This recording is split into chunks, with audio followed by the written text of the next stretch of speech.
M'ha agradat conèixer que hi ha pisos que Càritas pot deixar a persones que els necessiten, però que això va acompanyat, a més, d'una formació perquè aquestes persones puguin acabar tenint una vida autònoma. Doncs aquí tenim un pis, jo visc en el primer pis, però dalt teníem el pis del vicari que el vam cedir a Càritas. I aquí acollim noies amb criatures que estarien vivint al carrer. Clar, han de trobar treball, han de trobar un pis que puguin pagar-se elles o compartir. I han de buscar una escola per la criatura, que ja la tenen ara aquí. Perquè quan totes tres coses funcionen, ja les podem deixar que funcionin per elles mateixes.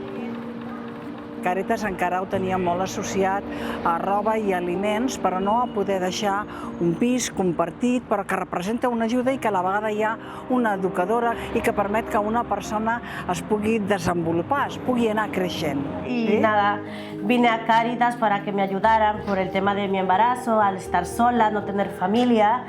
Pots treballar? Què fas? Me han hecho un contrato de trabajo. Hola. Y entonces estoy en espera de mi documentación, que estoy en trámite, porque no solo es que ellos ayuden, sino que también uno también poner... Esmero. Claro, No, y tener interés de salir adelante, claro. I què somies? Estar trabajando, Sí. ya con mi documentación para poder salir del piso de acá bien y bueno, y súper agradecida con Càritas. Una noia que tiri endavant una criatura sola és més difícil. Una noia que a més ve d'un altre país és més difícil. Una noia que no té una formació, doncs encara més.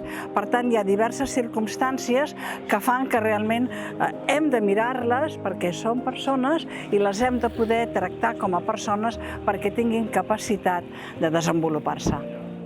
Càritas, més del que creus.